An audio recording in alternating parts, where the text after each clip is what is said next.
I just, you're just well.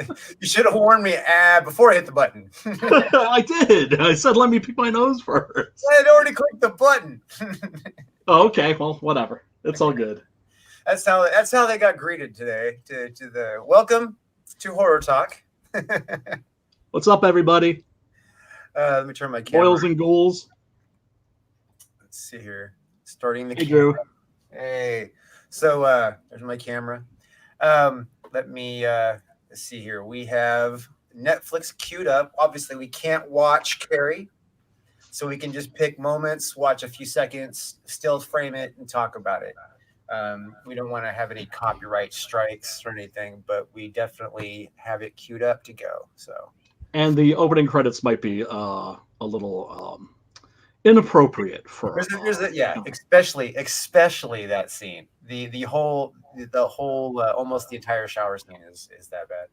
Which is I wouldn't call it bad.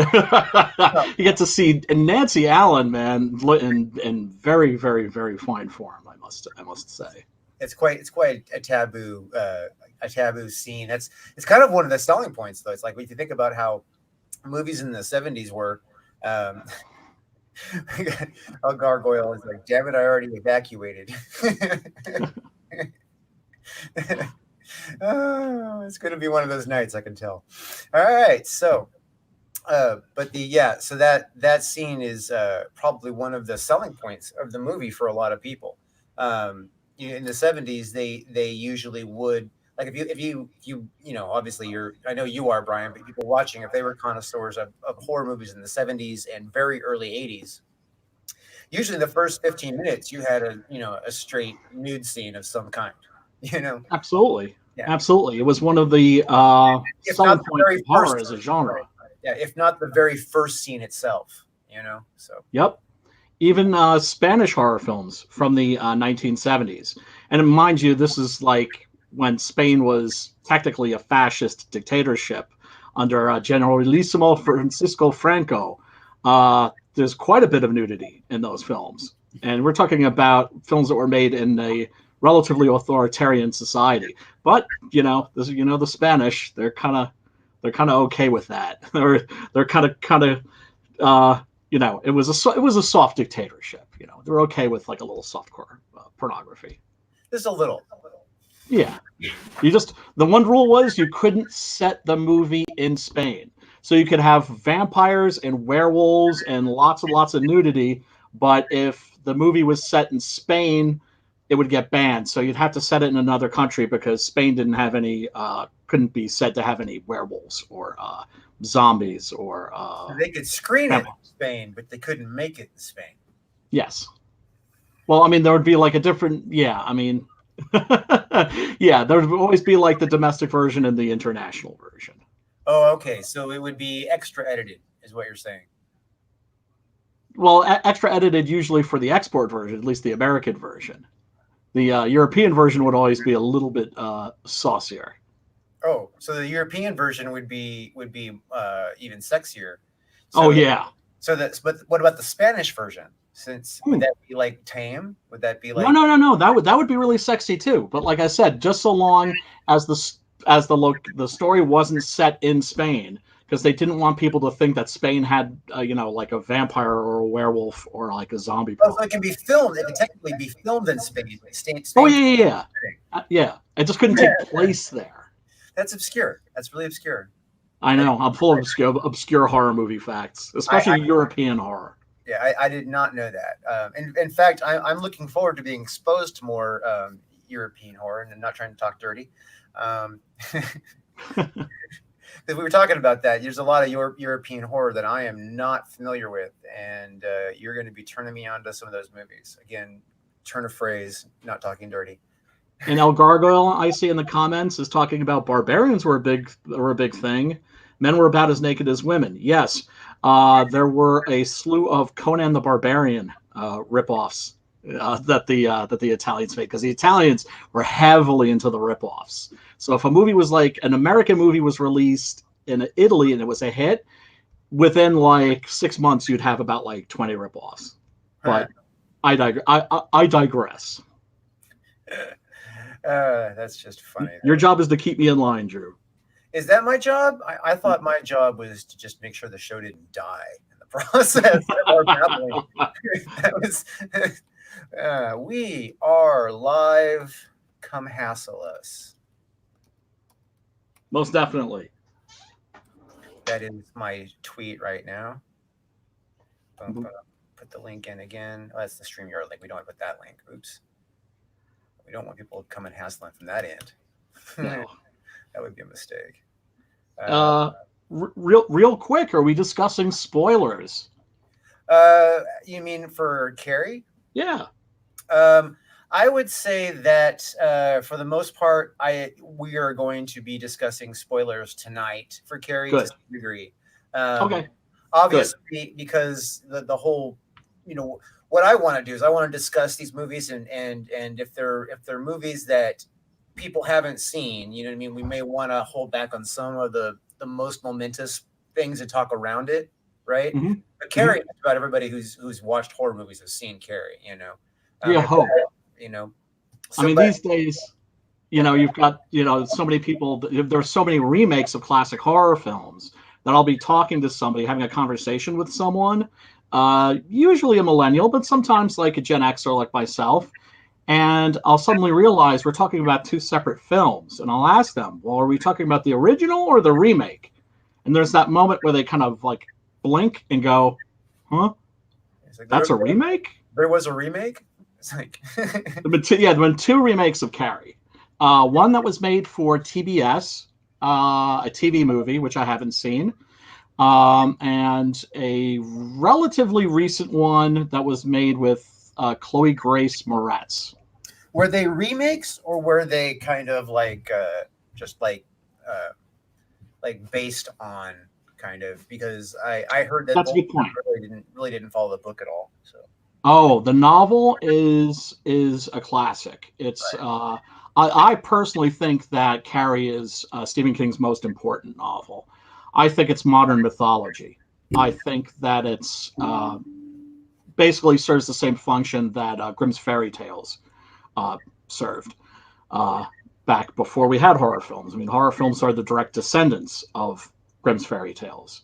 Yeah. And Grimm's fairy tales, if you've ever read the original versions, not the Disney versions, the originals are pretty gruesome. I mean, there's a part of Carrie that certainly has a very strong element of Cinderella in it. Yes. And the original Cinderella story ends with the evil stepsisters chopping off pieces of their toes and their heels to fit into the glass slipper. And it doesn't work, and so they hobble to Cinderella's wedding at the end, and crows come down and peck their eyeballs out. They're really, really, really, really gruesome. Especially the German ones can be really, really nasty. And Carrie is in many ways, I think, a dark fairy tale. Should I discuss really quickly the origins of Carrie? Yeah, that would be good. Basically, let's just give people a rundown of what they can expect. So, yeah, please. Like I said, so you're the MC, master of ceremonies. So, what we're planning to do here is talk about Carrie, obviously, but we're going to hit on the points of from a filmmaker's, film writer's kind of aspect, because both Brian and I are writers / filmmaker types. So we're going to look at it and not just, what's cool about the movie, but why was it successful? And would it be successful if it was released today, by today's standards? So that's kind of like our overall synopsis if we were to write an essay on this, which we're not doing. Okay, that works for me. Yeah. So, so then I'm going to throw it back to Brian as he talks about the backstory, the history of this. So. Okay, Carrie was Stephen King's first novel. He was working as a creative writing teacher at a high school, living with his wife Tabitha and their first child, which I think would be Joe Hill, who's a horror writer in his own right at the moment. And he would spend his paychecks pretty much, would blow it almost all entirely at the bar at the end of the week. But he would also, sit down and try to do a little writing on the weekends. And he started a little work on what became Carrie, and he crumpled it up. He threw it in the garbage. He came home from work one day, and his wife Tabitha had pulled it out of the garbage and had smoothed it out and blown off all like the cigarette ashes and stuff, and had read it and said, "I think you got something here." And well, there goes my spit guard. Still getting used to this thing. And King said, "Yeah, well, I'd love to do this story, but the problem is I don't know what it's like to be a teenage girl." And his wife Tabitha said, "I can help you with that stuff." And so he set about writing Carrie. One of the things that's interesting about Carrie is that Carrie is based on a real person. This was a girl that used to go to Stephen King's high school who was very poor. She only had one dress. And and so the other kids would torment her mercilessly. And King admits, he was one of the people that tormented her, at least on a couple of occasions. And I don't think he ever forgot that, and I don't think he ever necessarily forgave himself for that. I think Carrie, in many ways, was written as an act of contrition. Hmm. The movie came out, 1977? Are we thinking? 70, was it 76 or 77? 76, 1976. Yeah, and was a huge hit and catapulted Stephen King into stardom, really. And obviously helped the book become an even bigger bestseller.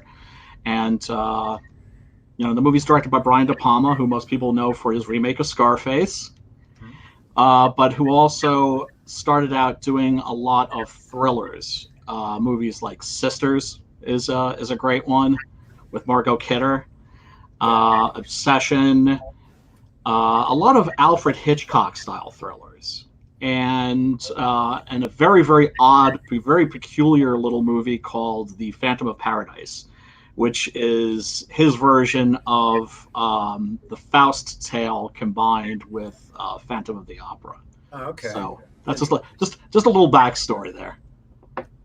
That's interesting, because the Faust story, that one's been mixed into so many different over the years. It's crazy. Oh yeah, and another little bit of trivia about Phantom of Paradise. If you watch that, it's very clearly the inspiration for the Rocky Horror Picture Show. Oh, really? Yeah.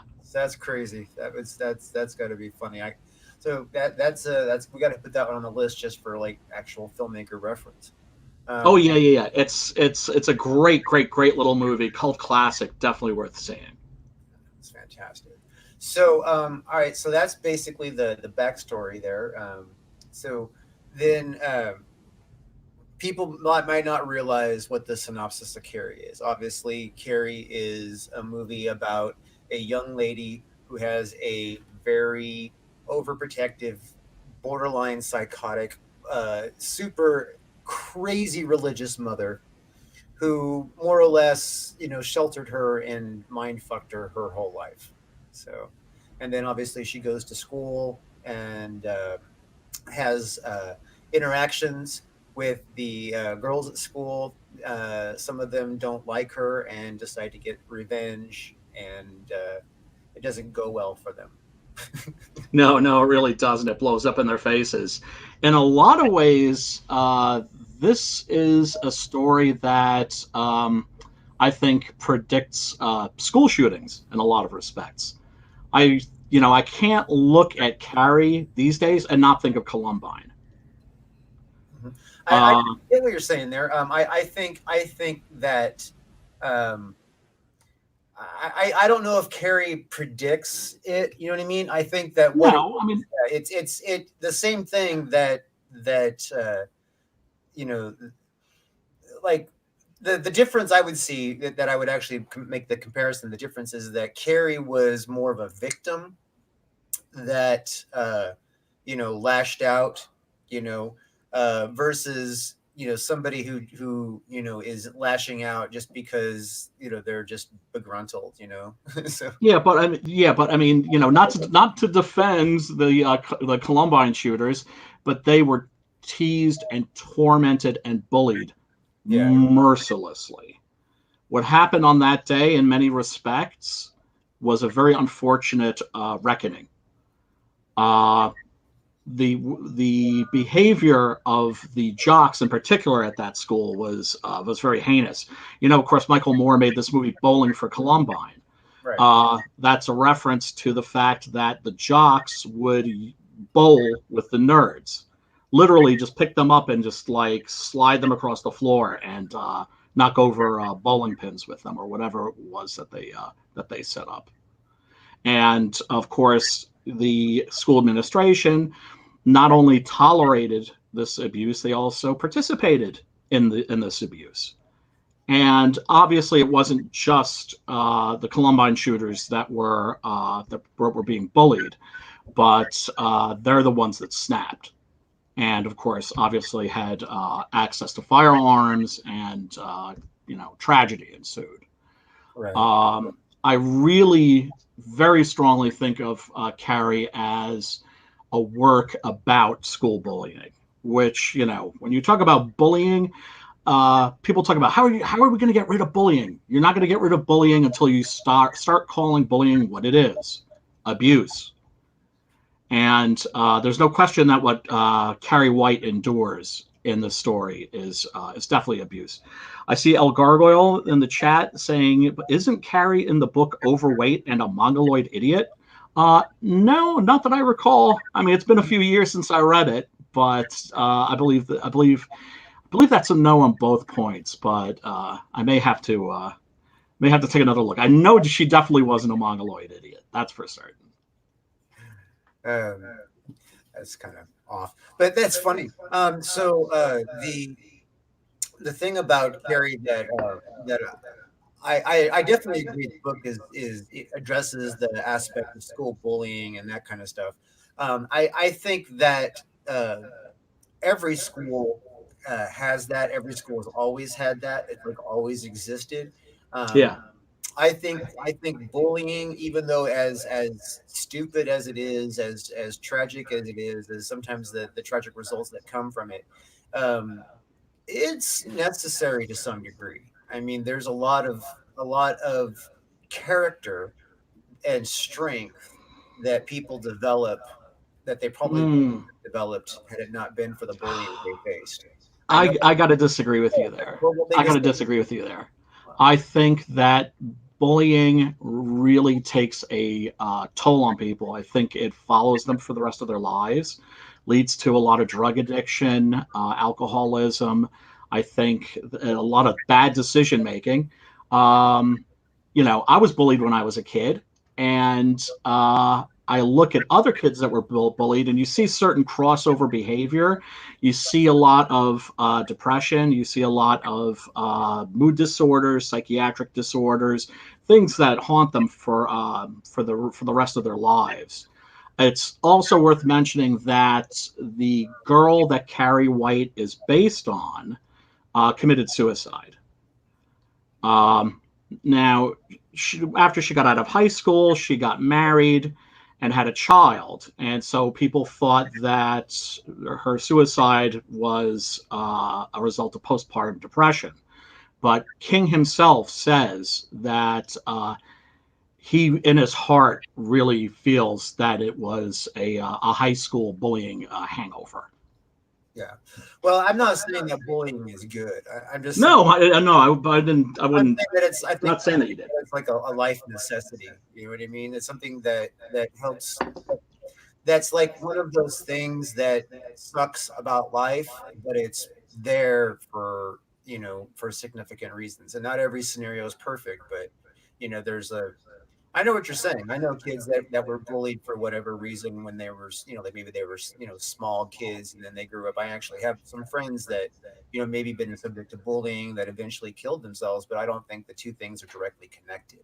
You know, um, I think that sometimes the things that makes a person weak and you know, susceptible to bullying sometimes is something that's like deeper inside them. And it's not the bullying that sets them off; it's that thing that sets them off. But the bullying is something that constantly reminds them about it. And then, of course, some people can rise above, and some people can't. I mean, that's the sadness about a dog eat dog world. So, Well, I mean, I don't doubt that there's a certain evolutionary aspect to bullying. You look at chickens, for instance, not to compare human beings to chickens. I mean, they're not even primates, right? But chickens, if there's a chicken that's different physically in some way that really stands out from the other chickens get around in a circle and they peck it to death. And that's exactly what's happening to Carrie White in the story. Is that basically all the girls, in the opening scene where she has her very first period in the shower, and has no idea what's happening to her because her mother didn't fill her in on the facts of life, and all the girls are gathering around in a semicircle and throwing tampons at her, chanting "Plug it up, plug it up." That's to me like chickens, surrounding the one odd chicken and pecking it to death. And yeah. Yes, I see that, and whereas that's totally an unacceptable result, I can also understanding human nature. That's a situation women wouldn't know how to deal with, and if you watch the movie, Carrie's freaking out and coming at them all like super crazy, like I'm bleeding to death, I'm bleeding to death, help me, help me, help me. Now yeah, these girls are going to assume that something's wrong with Carrie in her head. You know what I mean? They're not going sure, to think she was. Oh, she just doesn't know what's happening to her because sure, all of them think it's freaking obvious. Even the coach thought it was obvious. Like, what the heck? You know what I yeah, mean? You should know. You know, yeah. but and I don't know. In prior to that movie, I don't know if that was something that was educated in school. But growing up, they pulled all the girls aside and told them about that. You know what I mean? So Right. it I can understand how like those girls in the locker room would be coming at that from a point of confusion. You know what I mean? And then Oh, obviously sure. one person reacts, especially reacts funny, like "Get away from me! Oh my god, what's wrong with you?" Everybody else starts freaking out too, and then it's like, okay, well, do something here. You know what I mean? And then they're like, take a tampon, take a pad, and then she doesn't do anything about it. She keeps freaking out. So Yeah. obviously, that situation is bound to accelerate. You know what I mean? Uh, Yeah, but it's an indication of her pariah status, though, and they are very deliberately cruel towards her. yes. And yeah, no, of course, yeah, you can understand why they're freaked out. That she's freaking out. But at a certain point, you'd think they'd be like, "Oh my God, this girl doesn't know about her menstrual cycle." Yeah, But they just use it as an opportunity to have a good laugh at her expense. well, I think it's really great writing because they cover the like almost you can defend both sides of it. You know what I mean? That's something that I find that goes along with really great writing. It's not all one sided, even though it's that you're supposed to feel sorry for Carrie Oh and yeah, and all that. At the same time, it's like I still feel bad for the girls in the locker room because they're like freaking out. There's naked Carrie's running at them with blood on her hands, screaming, help me, help me, help me, and and she's they're kids. They're yeah, kids too. Uh, you could sort of forgive kids for being cruel because sometimes they do grow up and they do change. And Stephen King himself, like I said, tortured the real life Carrie. I don't know to what degree, um, but he definitely participated in that kind of abuse, and he grew up and matured, and obviously, I think felt really, really horrible about it. The inspiration for Carrie was finding out about this girl's suicide. Um, but yeah, it's you can see why Carrie's a target in so many respects. Yeah. She's very dowdy looking. Her mother has filled her head with all of this really, really negative religious nonsense. Um, things that, if you've actually read the Bible, you realize runs completely counter to Christian teachings. She's sort of what would you call that? Yeah, exaggerated extremes, right? Yeah. And Piper Laurie, who plays Margaret White, Carrie's daughter, it's just a fantastic performance because it's hammy in a certain respect, Mhm. but it's also really quite sinister. There's no question that she's the real villain of the story. And while you can forgive the kids maybe for some of the awful things that they do, it's much more difficult to forgive the adults. And that's one of the really awful things is that some of the adults in her world also participate in bullying her. I love how the story has painted everybody almost in the book as a villain at one point, Yes. with the exception of one character, Yes. right? One character with spoken lines. I mean, lots of characters that have no lines, probably not villains, but there's one character with spoken lines who is not painted as a villain even once in the book. Yes. Do you know who I'm Yes. talking about? Yeah, of course. You're talking about the gym teacher. No, Uh, I'm talking about Tommy. Tommy was the one. oh, Tommy. Oh, He's the only yeah. person. No, Tommy's like a saint. Yes, he's like completely non-villainous the entire movie. His Absolutely. he has the poem. She says it's beautiful. You know what I mean. He even like falls for her a little during the thing. He does. Yeah. Yeah. He's Prince Charming, the way that Prince Charming should be. It's kind of like like Batman and Zorro. They're sort of like what the nobility would be like if the nobility were actually noble. Mhm. He's captain of, like, I think he's like a big jock, and he's got great grades. He has that minty fresh blonde curly hair. He's Yeah. really, really good looking. And yet he also has a good heart. Yeah. El Gorgo is killing me with this. Well, is he busting our balls here? Oh, oh, I don't doubt that, man. Is El Gargoyle a bouncer? I wonder, at a strip club. I uh, like those dudes because because they treat the strippers like their little sisters. They like watch out for them. yeah, yeah. But yeah, no, a strip club is not a good place to get a view of Human character, right? men. That's Certainly, that's not where the cream of the crop go. Yeah. no, no, definitely not. But yeah, no. Tommy is totally cool. But then there's also let's see. Let me check my cheat There's a sheet scene where the here. coach is a villain also. The coach is a villain in two ways. Yes, And one in the office talking to the principal, who was also a villain because he couldn't get fucking Carrie's name right. four times. Yeah, over and over again, reminded, still gets it wrong. You know what I mean? So that's where he's painted a villain. But the coach in that same thing was basically, saying that, it's like, I don't really want to give her any slack either. You know what I mean? Um, Yeah, you could tell that she really didn't give a fuck. You know what I mean? Until later. You know.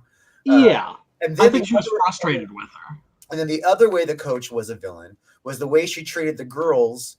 Right? Yeah, Sure, they needed to be reprimanded, but she took it too far. She pushed them over the edge, and then true. by pushing them over the edge, they end up pushing Carrie over the edge.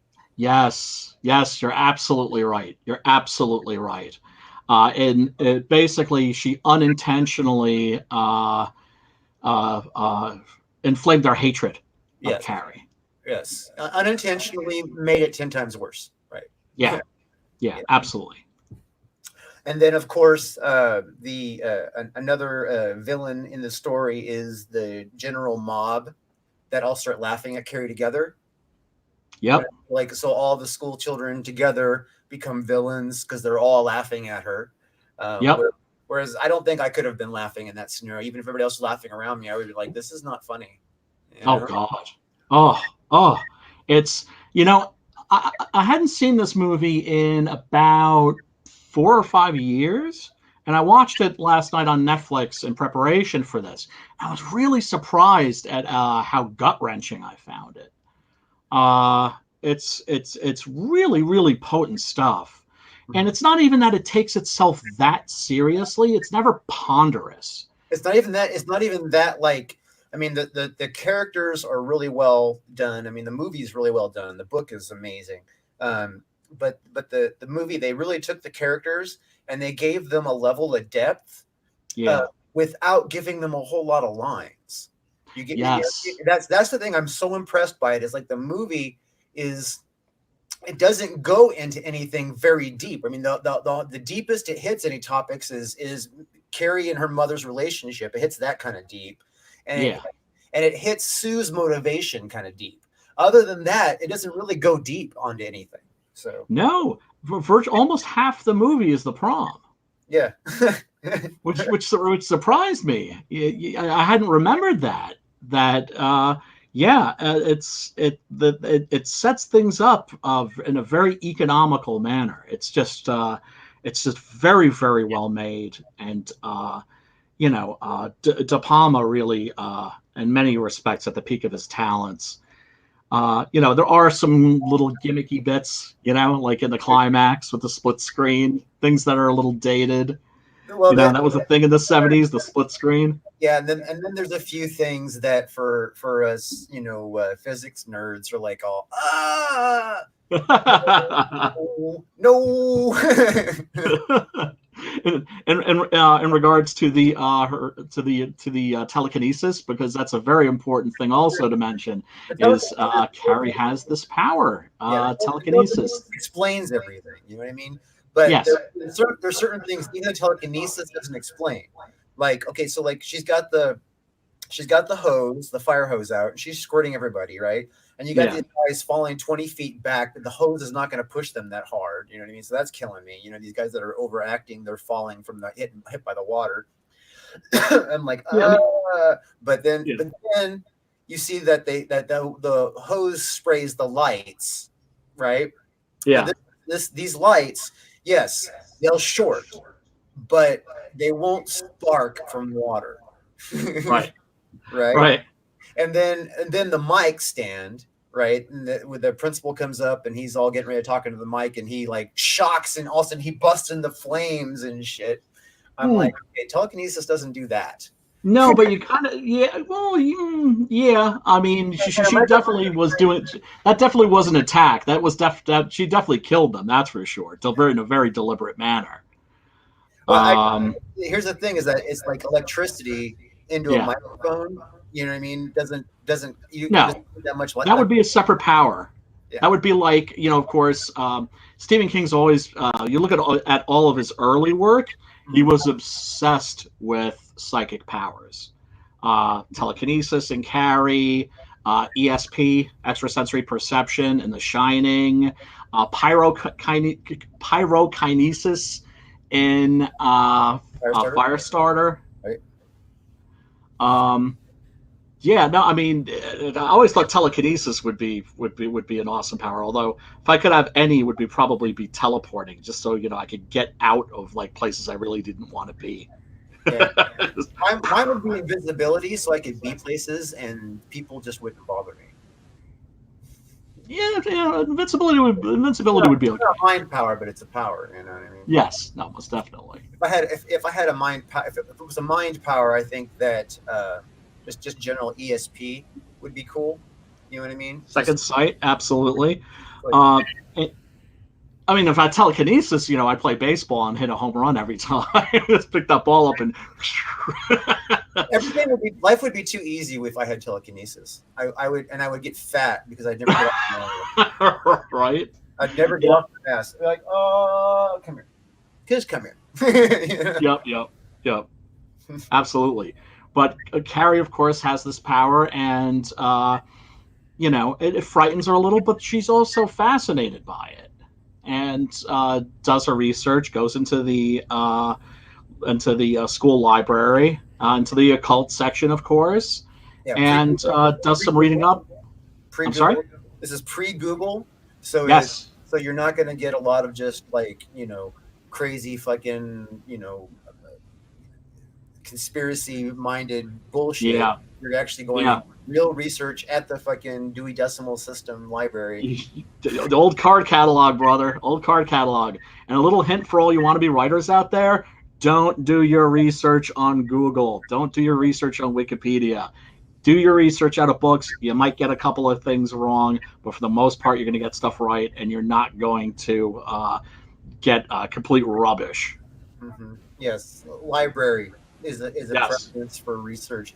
Now you can if you're going to Google like you have a question about something specific, Google is good for that. You know what I Oh, mean? absolutely. And but if you're like looking to like really research a subject or whatever, there's no better. I mean, Google would be a good place to start, but then it might direct you to some books that you want to actually read. Absolutely. Yeah, but don't just quote, don't just read the Wikipedia entry. Yeah. Get a book on the subject, Right. or Yeah. two or three if you can. Yeah. Don't go to Johnny Whiplash's website to get your information on telekinesis. Hell no. Yeah, I made that up. I don't know if it's Johnny Whiplash website, whatever. So we're gonna look at some clips here. Yes. So where would we like to start? Let's see here. Obviously, we got to skip the intro. You gave me a list. Look that up here. Let's see here. Which is smoking hot, by the way, folks. Especially if you are if you like the ladies. Although, man, I'm like 50, so for the first time I watched that scene and I really felt like it just a dirty old man. But I can't help it. I'm like 15 years old in my head for the rest of my life. So we skip past that stuff real fast. Go right to 13 minutes. Get the gist of some beating. Let's see here. Let's get a little bit of Piper Laurie's glorious scenery chewing. Let's see here. Where's it at? This is not quite. Let's just go right to the beating. Can't run too much of this. So. And God made Eve from the rib of Adam, and it was weak, and loosed the raven on the world. And the raven was called Finn. The raven was called Finn. The raven was called Finn. The raven was called Finn. The first sin was intercourse. The first sin was intercourse. First sin was intercourse. First sin was intercourse. First sin was intercourse. See, that's just a mind fuck. It's just it's so cruel and vicious, and it's important also that she's not pushing the Bible in her face. That none of that stuff's from the Bible. That's I don't know, something on the level of the Chick tracts. Have you ever read those? I have. Hail, Commie Mark showed up. Hail, Commie Mark. What's up? What's up, brother? Good to see you. Yeah. So it's like some kind of we never find out what Carrie's mother's specific denomination is, but it's clearly something very, very extreme that has its own literature, that has its own interpretation of the Bible, and is very, very focused on the Old Testament. Which I think was somewhat. I think it might have been, considering it was 1976. There may have been some Jonestown inspiration involved in the mindset of that. I didn't even think about that. Absolutely. So because when he wrote it, it was probably right after when he wrote the book. It was probably right after the whole Jonestown thing. You know what I mean? Yeah, and Charles Manson and all that stuff. Absolutely. Yeah, so I think because that stuff was really strong during this time period. It really and it still kind of exists today to some degree. I mean, it's just different now. Depending on where you are in the country. Yeah, you like for instance the people that are very crazy about abortion.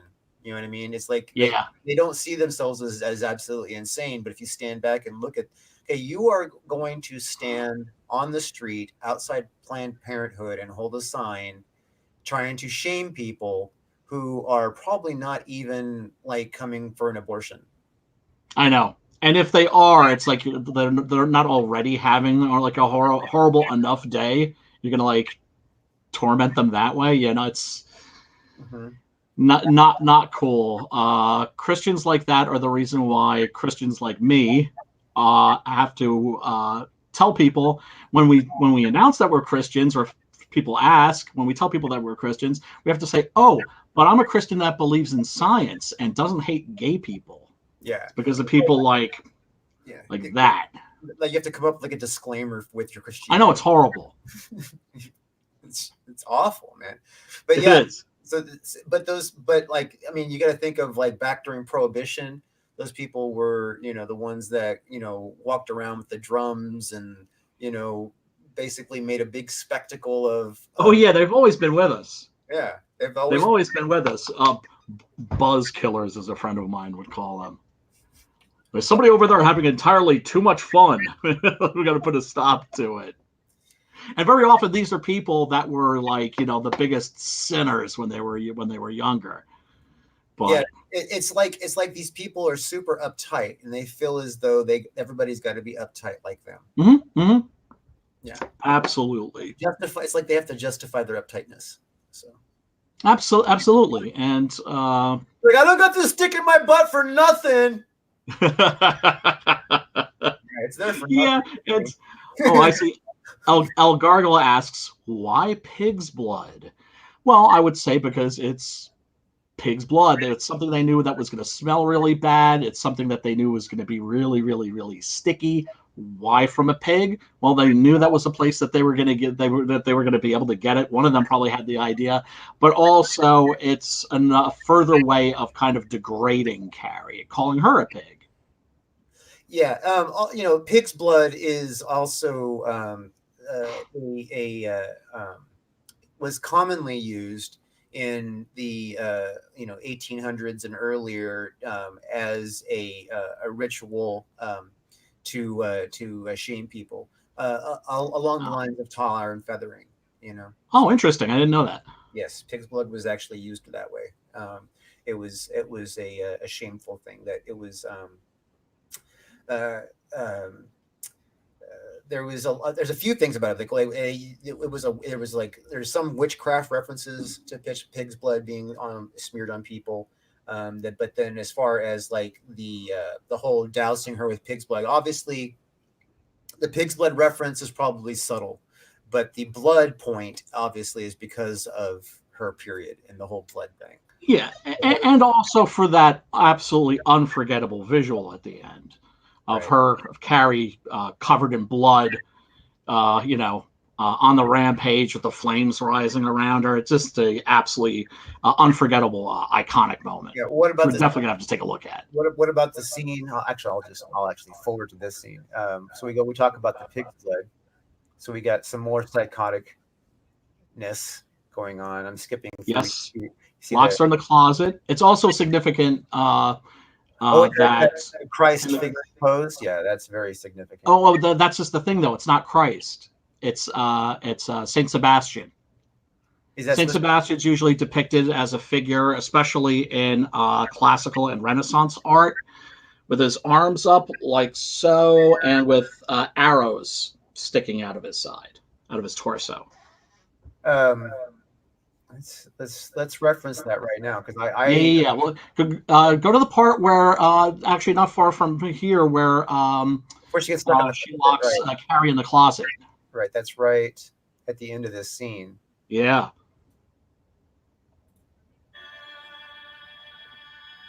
See, that's. What are you going to I missed it. I missed it. Hold on. And then I muted it. Yeah, King himself is a religious guy, but he really, really emphasizes a lot of the dark side of Christianity and this, specifically Catholicism, and with the sadomasochistic imagery that's in a lot of saint worship. So you're right. Yeah. I never paid that close enough of attention to it. You know what I mean? To realize it was Saint Sebastian. Yeah, and of course, once you get the close up, it looks actually quite a bit like her mother, doesn't it? Yeah. Well, and then of course that reference is used later in the movie. So, Yes, and a uh, very, very famous scene. yeah, very iconic. Let's see the scene that I want to find that I thought was pretty cool. The one I forgot, the one that I was reminded when I watched it, and you were talking about the pig's blood, made me think about it. Yeah. So here we are at the pig's blood scene when Yep. they're getting it. Come on. Billy with John Travolta, very young John Travolta as Billy Nolan. Right.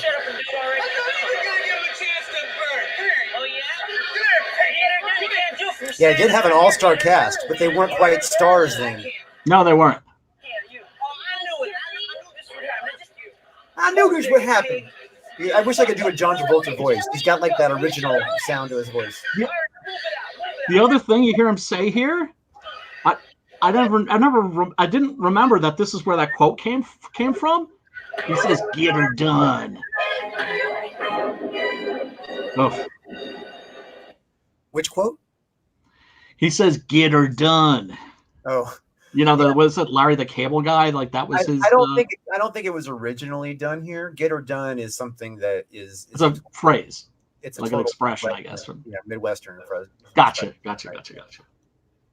Yeah, so that I just it blew my mind. That Travolta, doing that violent of a role, and he hadn't done something like violent like that again for years and years and years later. So. Yeah. His first feature film role was in The Devil's Reign, and it's like a blink and you'll miss him kind of a part. He's pretty much like a glorified extra, but this was like his first supporting role. Yeah, the Lords of Flatbush was a really good movie. Oh, yeah. I forgot that he was in that. Right. I always forget too, but I mean, you had Stallone and and all three of them together. You know what I mean? Yep. It's the cool guys of the 70s. The Greasers. Yeah. Greasers, right? In the 70s. Yeah. That's a great movie. I haven't seen that in a long time. Right. No, I actually was trying to hunt it down recently, and I couldn't even find it in like the stores or anything to buy. So it's like I'm gonna have to get it digital on Amazon or iTunes or order it through something like that. That's the beautiful thing about this day and age we live in. You can find just about everything. Yeah. Okay, so let's see another scene that we want to talk about. Mr. from Moxer at 20. That's the office, right? Well, that's wrong the English teacher. Yeah, where he's reading Tommy's poem. Oh, yeah, that's right. This poem displays the most extraordinary talent. Talent extraordinary for you, Tommy Ross. Tommy, this is slightly different from running touchdowns and hitting home runs. Well, class, any criticisms?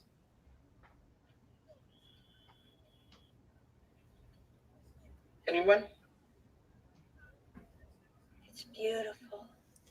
Now, I just want to point out that as a filmmaker, this setup, this scene is gold. It is.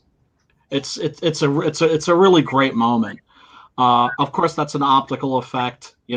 Having a character in the background and a character in the foreground, and they're both in focus at the same time. Mm-hmm. I'm not sure exactly how they used to do that. Now, of course, everything's done with computers, but that's a very, very, very strong scene, I think. Yeah, and actually, they're both slightly out of focus. Usually, they're both slightly out of focus, and they're actually trying to be more focused on Sissy Spacek, but right. it's the thing they do now is they'll switch focus between characters. You know what I mean? Trying to, you know what I mean, to try and Sure. do that. Yeah, yeah. But they are trying to have them both in focus at the same time, like you said. That is, so you can watch their reactions simultaneously. Right. These kinds of moments are like the things that I look at and I'm like, not only is this like, as a filmmaker, this is like just, total just candy, but something this iconic you realize that the beauty of something like this is that it sells a whole thought process, Absolutely. and I mean, this scene says so much. You get to find out that Tommy is creative as well as athletic because they talks about his sports thing, right, which isn't covered anywhere else in the movie. But all of a sudden he's a jock, he's a football star. But he's also kind. Right, he's also kind, and he's thoughtful, and he's not, and he doesn't seem to be cocky. You know what I No, mean? not at all. Right. And he's disgusted with what happens here. Exactly. And he, so it's just I mean, the whole movie is set up where, except for like some of the gratuitous crap that's in there, but you can't have a movie that's Hollywood without some of that, Yeah. But aside from that, this movie is a piece of art from almost end to end. So Absolutely. it's one of those movies that, like, it's like hard to like watch while you're doing something else because you'll get nabbed. Now here's a moment, engrossing, without a doubt. yeah, and here's a moment that I thought was real clever, because it really engages the high school people, especially at this time, and it kind of almost all the way through the 90s, when kids still cruised. Now they don't get away. Yeah. That's that. Yeah, keep going. That's a beer. Yeah.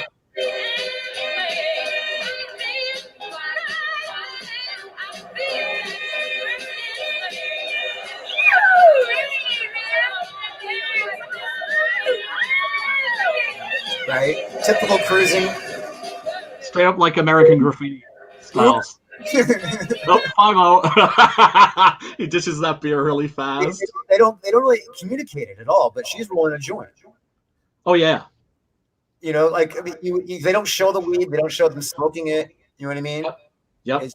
But she's doing something on her lap, and then it's like, oh, you fucked it up. It's like, it's Yeah.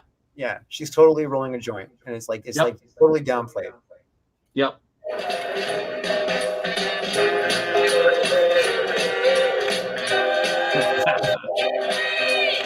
Total classic John Travolta poses. I mean, it's like you almost think that he got the whole movie from this scene right here.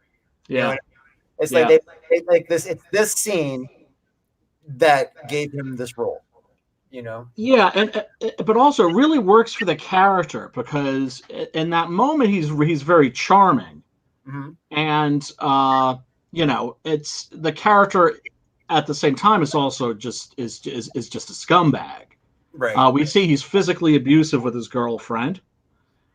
We see that he's stupid, he's boorish, and he knows he's stupid. And people that are stupid and know they're stupid can be especially hypersensitive, mean-spirited. He's hypersensitive to being called stupid as well. Yes. And she knows that. That's why she uses it as her number one insult. Absolutely. And she totally plays him like a fiddle. Yeah, totally. Especially right after this scene when she's all like, I want something from you. Yep. I know how to get it. Yep. She like teases him. Yep. And then she like leads him on for a second, and then she takes it home. Yep. Delivers the goods. Delivers the goods.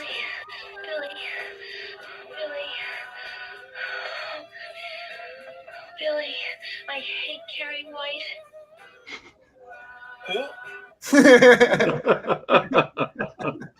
See, that's the other thing that's great about this too. It's not humorless. It's a very, very grim. It's a very sad story. That's the thing I always loved about horror films was when I was a kid.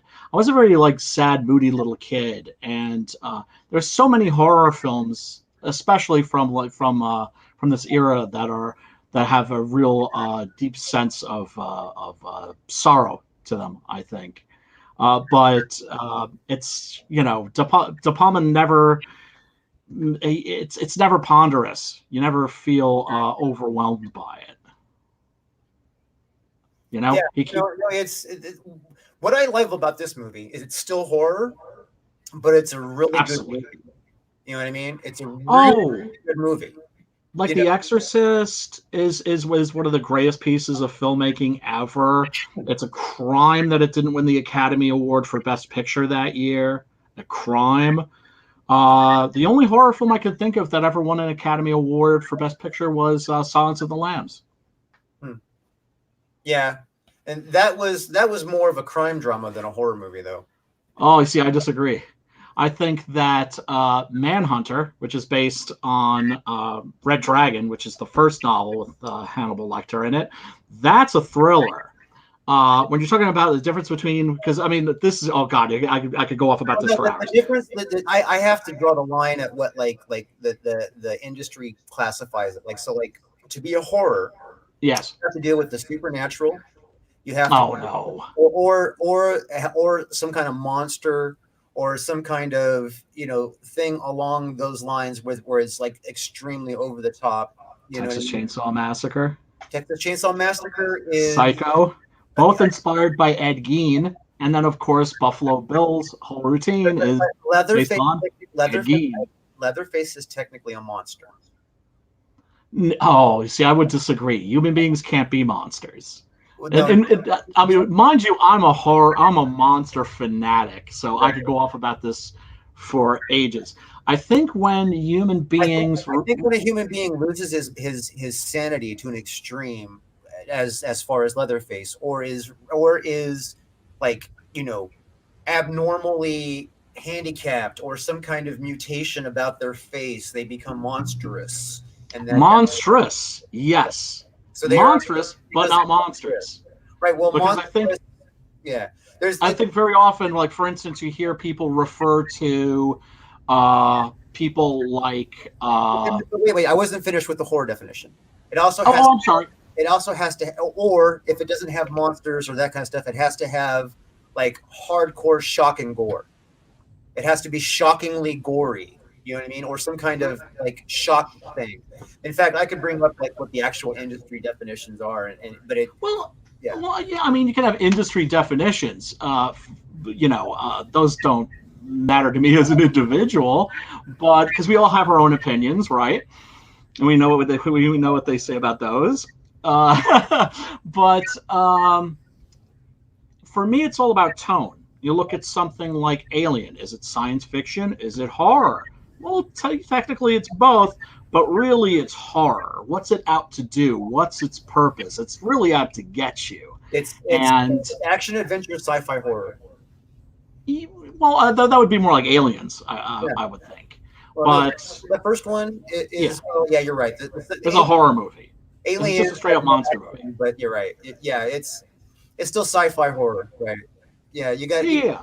When you cross genre, like because horror by itself, right? Carrie, right, is a horror drama, right? Yeah, but you could also consider the telekinesis a science fiction element. I mean, it's important to remember that the very, very first horror novel is also the very first science fiction novel, which is, of course, Frankenstein. Yeah, Frankenstein is Frankenstein is science fictiony, but it's also monster. So you know what I mean? Oh yeah. So again, crossing over genres is a beautiful thing that makes good storytelling. Because if you just I agree. If you were just very into hybrids. One genre, you know what I mean? You would get boring after a while. You know what I mean? Okay, El Gargoyle says Texas Chainsaw Massacre isn't horror. What? Hillbillies turning college students into barbecue isn't horror? I gotta disagree with you there, brother. Jaws is a horror. Jaws is not only a horror, Jaws is a monster movie. Yes, Jaws is definitely a monster movie. It is the first monster movie that is based on a real animal. Absolutely. But it's also, balls out horror. Yes. And I love Jaws. In fact, Jaws is going to have to be one of the classics that we have to address because there's too many great scenes in Jaws. Oh, yes. So many iconic moments. So many, but we're talking Carrie. Yes, indeed we are. Indeed, indeed. All right, so then here's the scene that I thought was kind of written very, very cleverly, um, because they did not want to. They did not want to give up. They wanted you to doubt Sue's legitimacy the Her entire. motive. You went Why down is she the doing entire this? motive, right? Is there anything else for me? Thank you.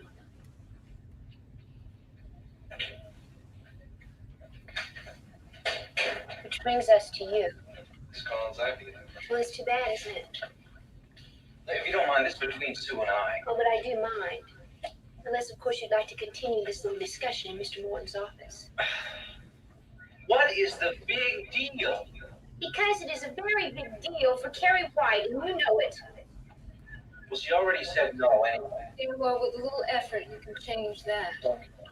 Just So obviously, Tommy is being pulled in a lot of different directions at once, and he's just trying to just not get in trouble and make everybody happy.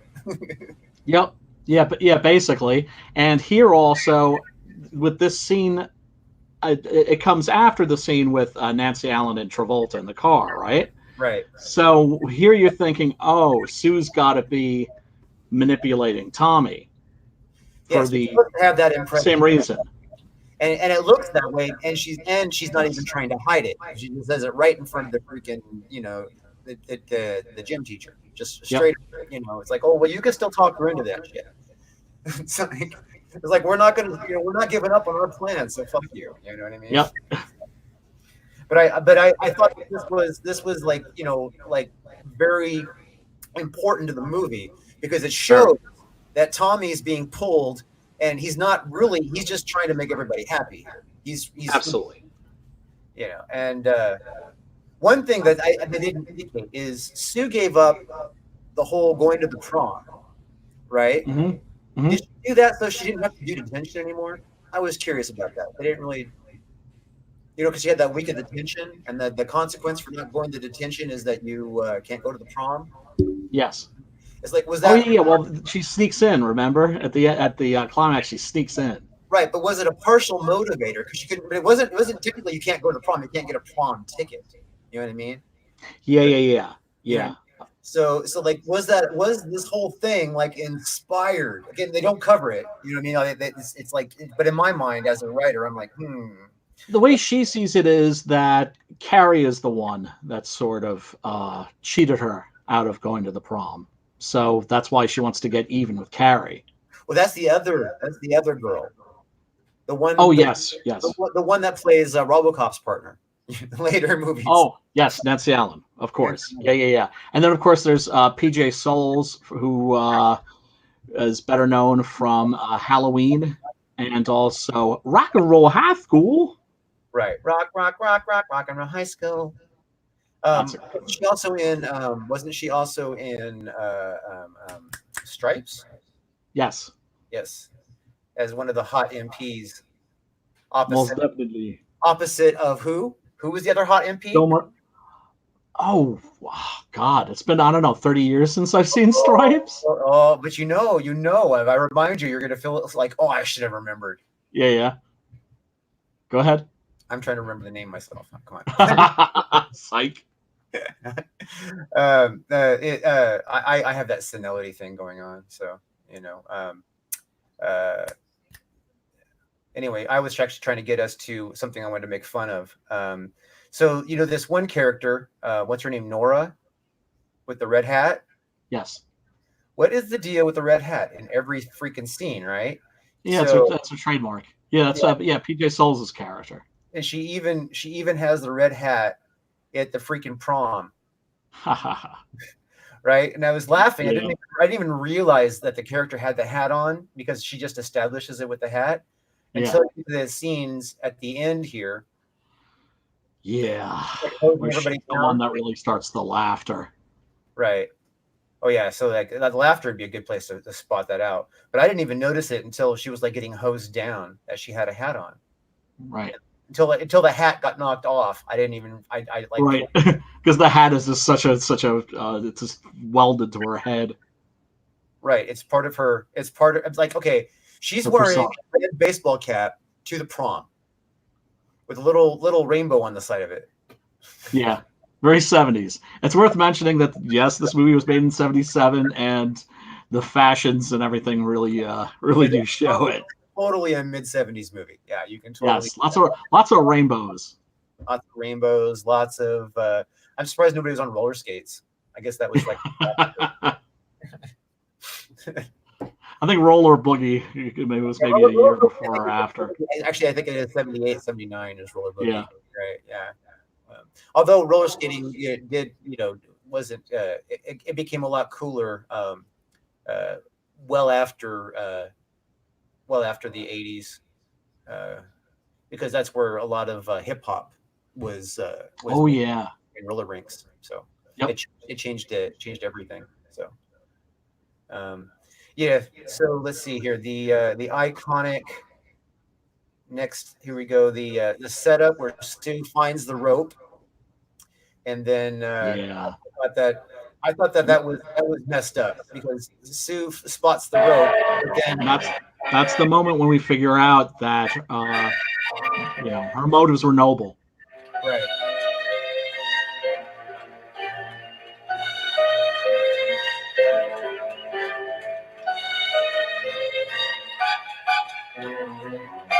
Now that's very Hitchcockian right there. By the way, Very, very, very, very. that's like, okay, that's total. It's like we know we're making a horror movie. It's Stephen King. We got to make it creepy. Well, almost all of De Palma's movies, most of them are inspired by Hitchcock.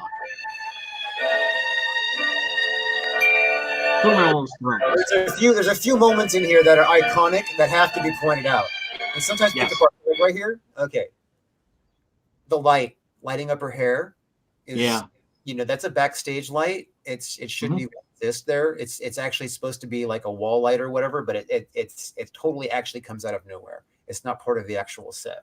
It's actually a full shot. But I just, as a filmmaker, it's one of those things that I notice. He also shoots William Catt very often with soft lighting. Uh-huh. The kind that you would for like a really beautiful woman. Right. Now note the falling. What do you call those? Streamer. The falling streamer. Okay. No one through the streamer is just falling. Yeah. Right. It wasn't attached to the bucket. You know what I mean? And nobody looks up when the streamer falls. Yeah.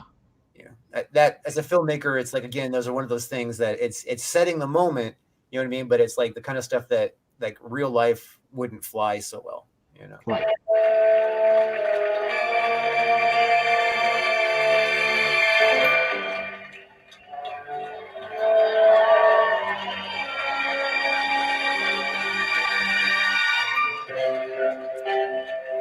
See that upper lighting does exist backstage, obviously. So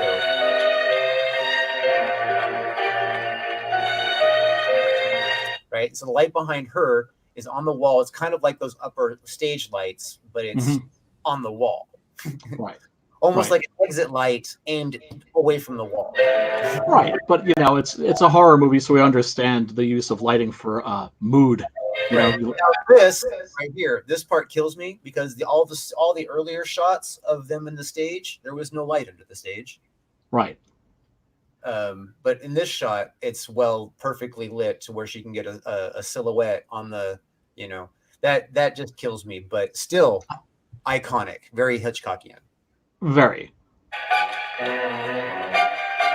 In fact, they actually use the Psycho music a couple of times. Yeah, Bernard Herrmann. Right.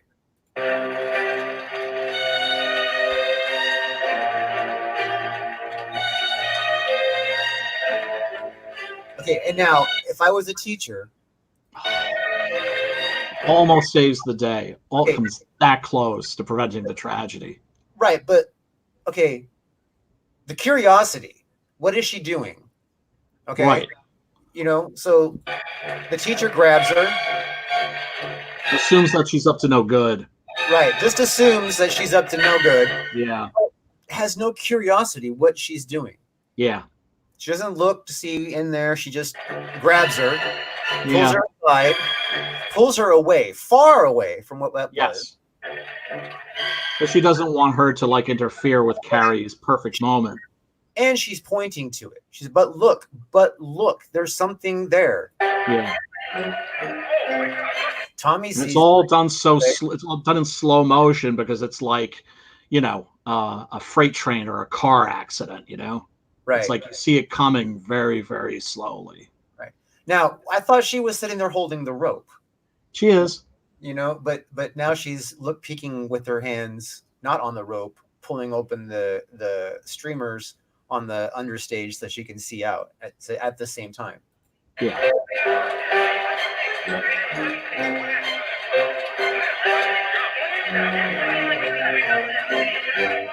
A close up of her licking her lips. Right. Yeah.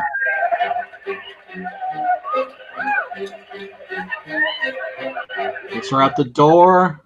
Throws her out of the boom. Right? Yeah. Very well. And that's why she survives him.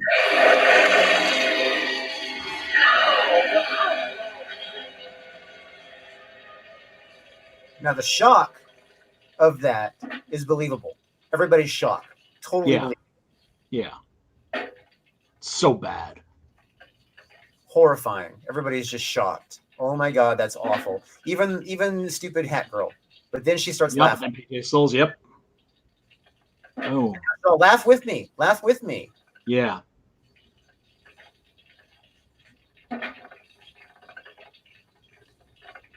You don't hear the laughter. You hear the bucket rope, though. Yeah. You don't hear Tommy saying, "What the hell?" Right, and you can hear the bucket tapping. Boom. That hits him. Yeah. Or and Tommy. presumably kills him. It knocks him out. Well, that's what I've always wondered. At one point, I could swear I hear somebody saying that he's dead or that he's not breathing, but I could be wrong about that.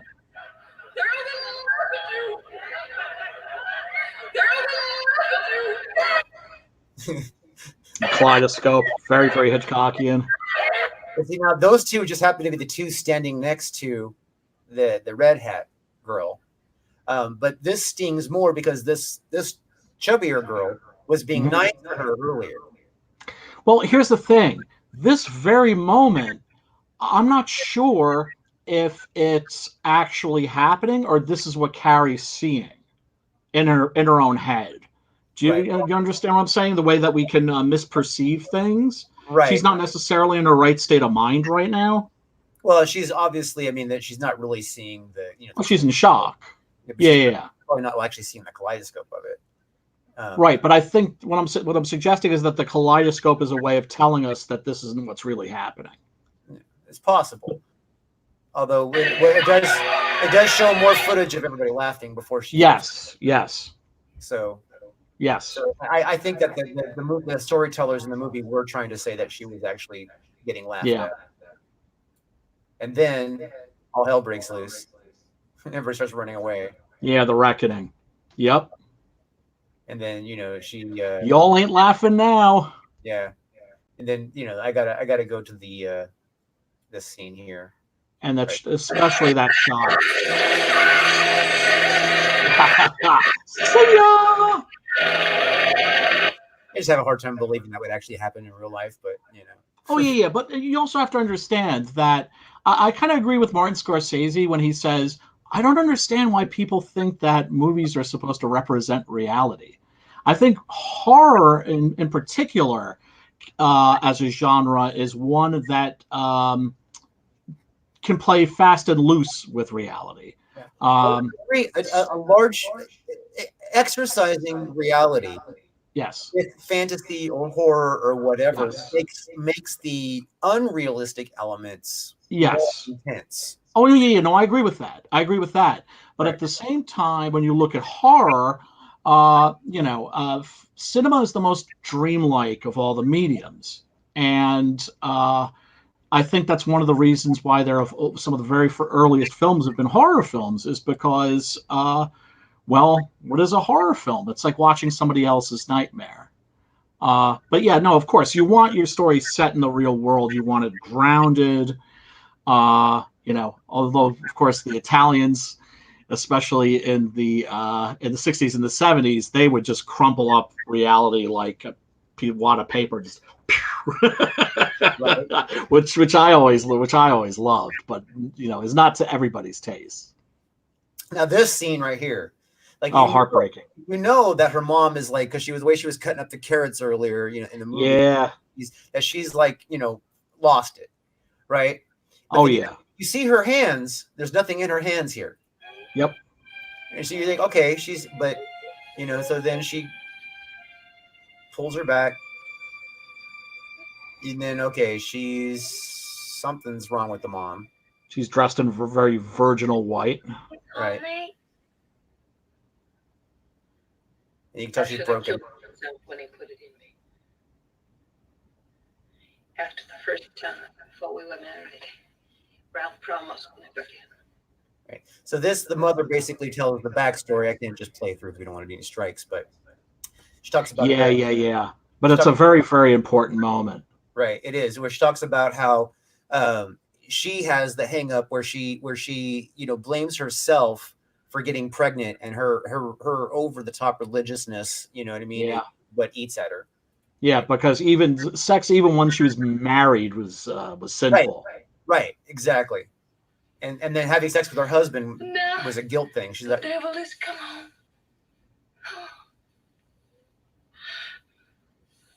We'll pray. This is a fucked up setup. Yeah, it's we'll pray. Yeah, it's horrible. For the last time, we'll pray.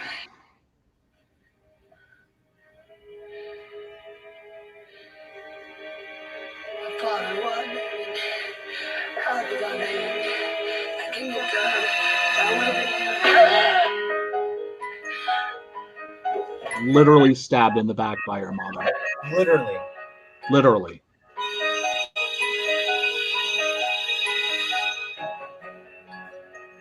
But she ain't having that. Just complete rejection. And then, obviously, mother gets a little crazy, and then a little bit of revenge happens. Well, or really self-defense. Yeah. Well, to a degree. She's coming at her with a butcher knife.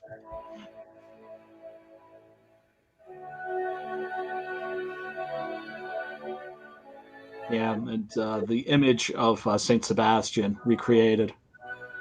Right. Which, is going to have to be, because of the scenario itself is obviously artistically, approached. There's no way the mother would have just naturally had her hands in those positions. And no, of course not. Yeah, not. But again, creating good art.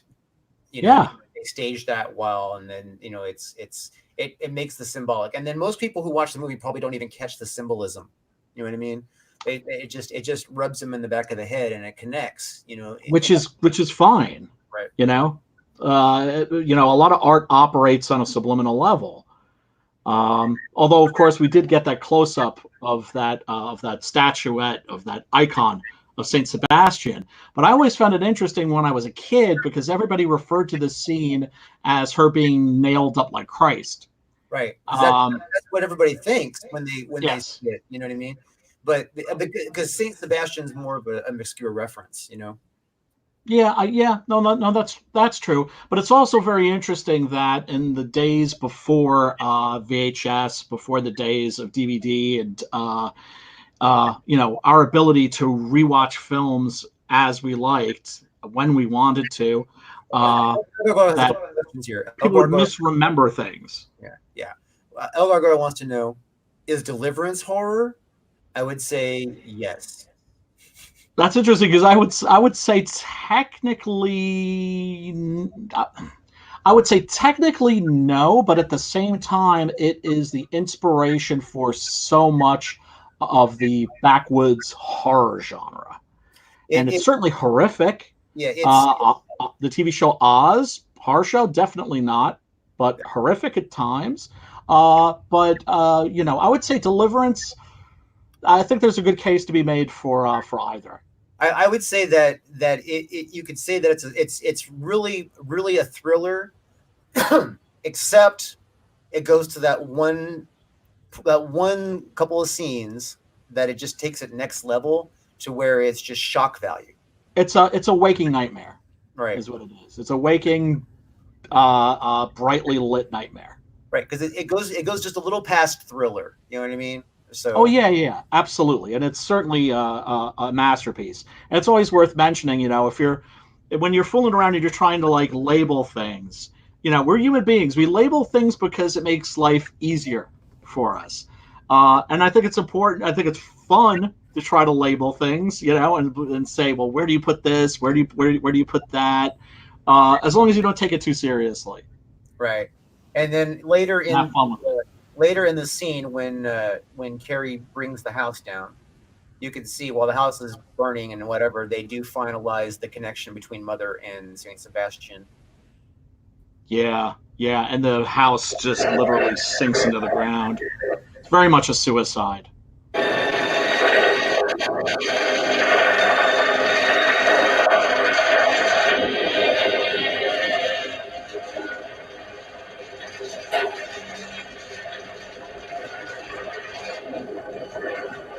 And right there, she seems to perish from her knife wound, I'm guessing. But then again, how is this still happening? There it is. See, they close in. Yeah. To remind you the pose.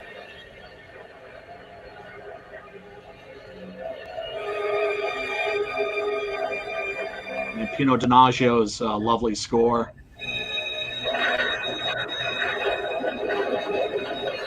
And then I love what they do at the end, where there's a very, very funny story. You can show that scene if you like, and I'll relate a story that Stephen King told about this that is freaking hilarious.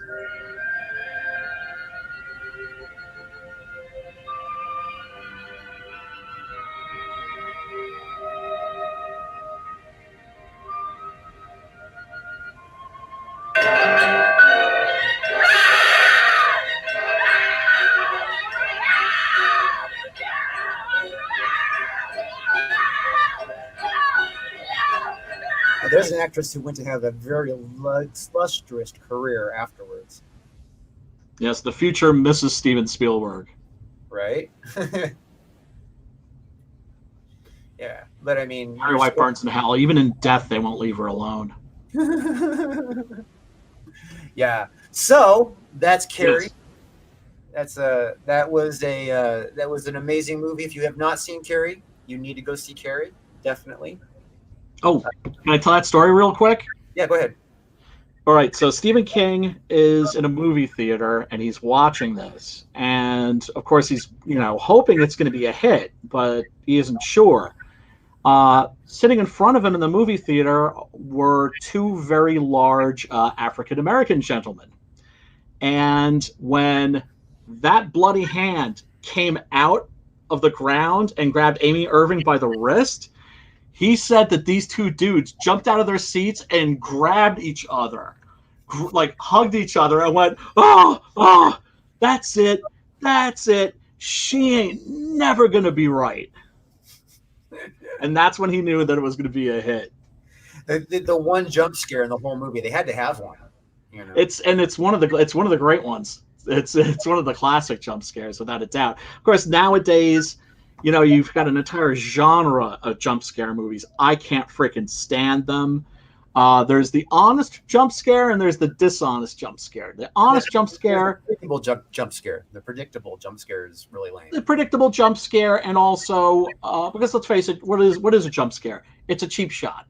But a good jump scare is a cheap shot that also then afterwards kind of keeps you on your toes and creates a feeling of general unease or anxiety. I love the jump scares that they set you up with what you think is a predictable jump scare. They walk you into it predictably. Yes. You think, okay, it's gonna be right here, and then they don't do it, right? And then you're like, oh fuck! And then you give you like a couple of beats, 3, 4, 5 beats where you feel relaxed because you missed the jump scare. Then they boom. Then right then My own personal favorite jump scare, I consider the best jump scare, well, two of the best jump scares.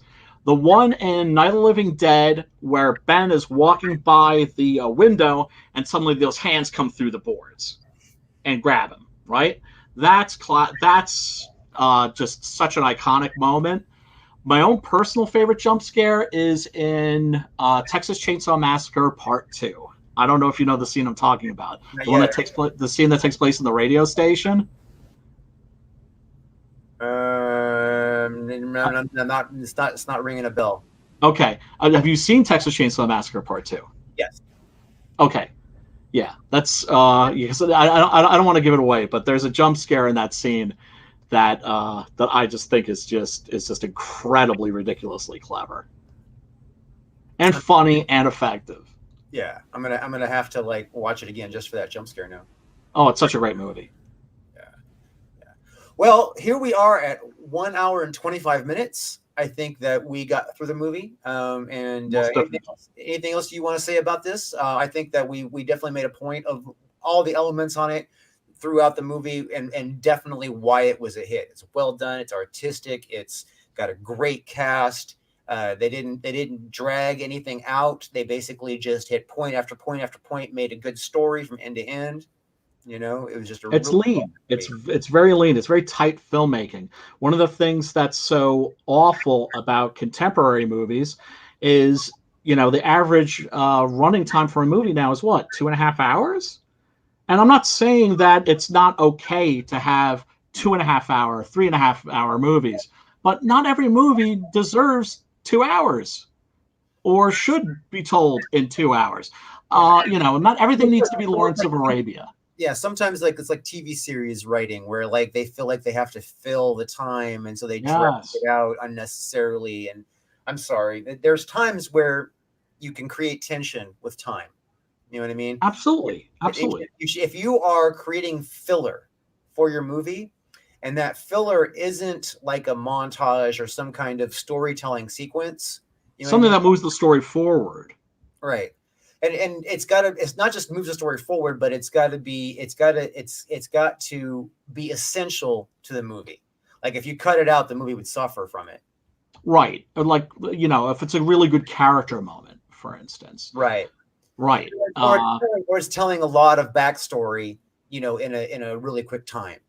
You know what I mean? Yes. Or, you know, something. So there's, you know, there's reasons for doing stupid stuff. You know what I mean? But at the same time, it's like a movie like this is just lean, and every shot is thought out and framed, and you know what I mean, and just it's beautiful from end to end. By a consummate filmmaker, one who doesn't, I think, get enough love and respect.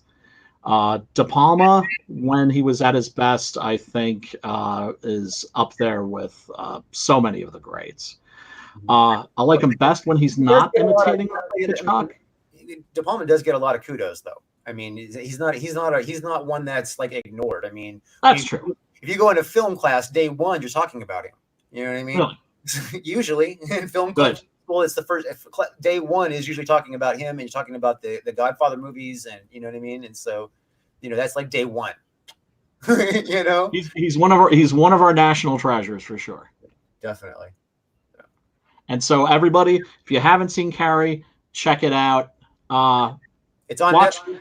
It's on Netflix right now. It's on Netflix, and you know, do yourself a favor before you watch remakes of movies. Watch the originals, please. You're not doing yourself any favors. Newer doesn't mean better. Yeah, usually it means the opposite. These days, yeah.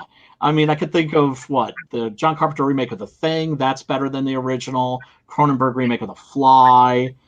The remake of The Thing, I don't know if that's better than the original. I'm sorry. They're both really good, and I think I love them both.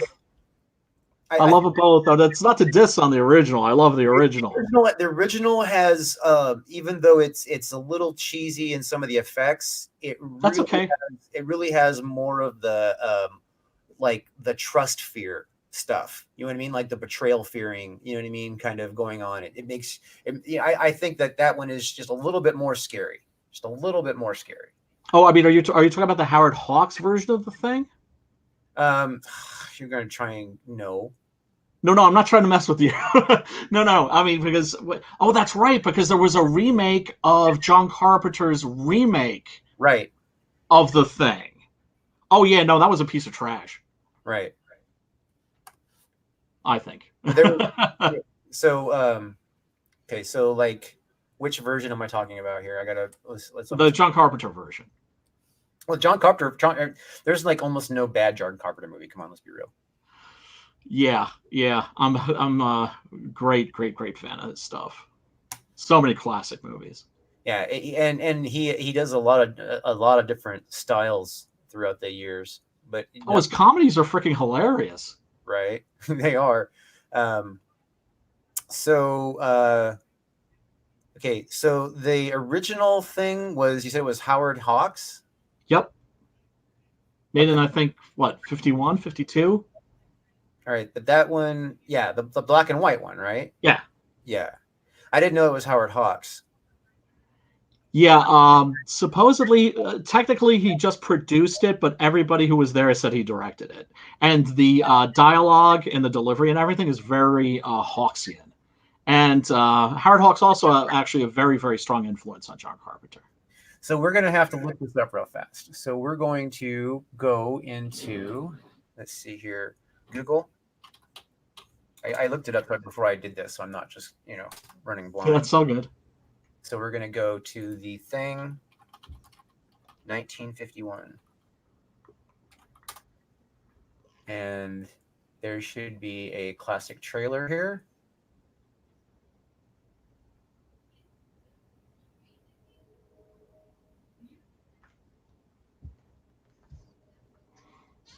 It's also one of the movies that's on the television in the original Halloween. You're coming here again. The Venom commercial. Ugh.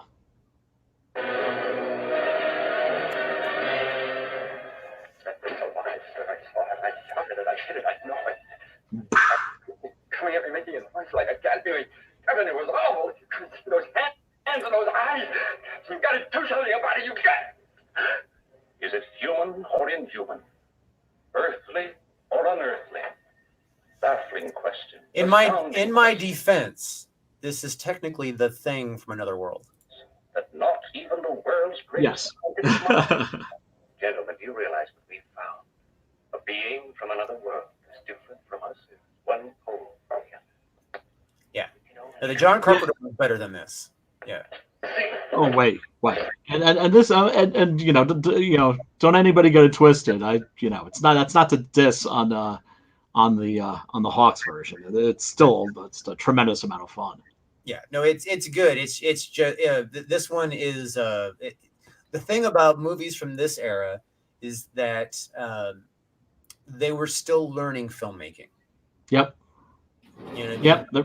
They can be a bit hokey, but that's also one of the things that you kind of enjoy about them. I mean, the film business has only been it's only, at this point in 1951, the film business is like barely 40 years old, if that. Yeah.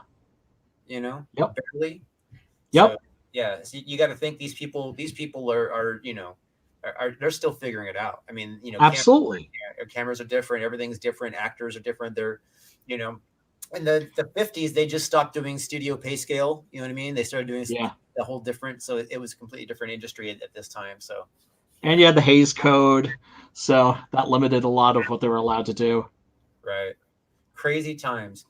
Now. Yeah, man. Yeah. So The Thing from Another World is what that is called. Yeah. Which is why I was confused, because I don't think I've actually watched this movie but one time. This black and white. It's definitely worth checking out. Yeah.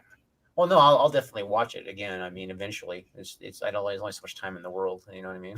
Oh yeah, no, me too. Tell me about it. my to watch list just keeps growing and growing and growing. All right. Okay, so you can find us on Twitter. Most likely, you guys know who we are or whatever at this point. And send us movies that you want to see. Seriously, tweet us a movie if you want to see a specific movie, us to do a review on a specific horror film, talk about it, whatever, pick it apart. Eventually, we'll be making fun of them as well, because we won't always just talk about the classics and the greats. But we could definitely do some trash, that's for sure. Yeah, we're definitely going to like talk about failures and why they failed. You know what I mean? That's that's a great idea. Yeah. So that's basically what we're going to be doing. We're going to be picking apart classics and classic failures. So, and thank you so much for coming. And if you I'll be dropping links in the description, which some of them are not there now. So you will want to hit those links and follow up on stuff. And please come back and enjoy us talk some more horror. We're going to try and do this probably semi-frequently at the beginning, but then we're going to probably master some kind of schedule and stick to it. So thanks again. And you guys have a great rest of your evening. Bye, boils and ghouls.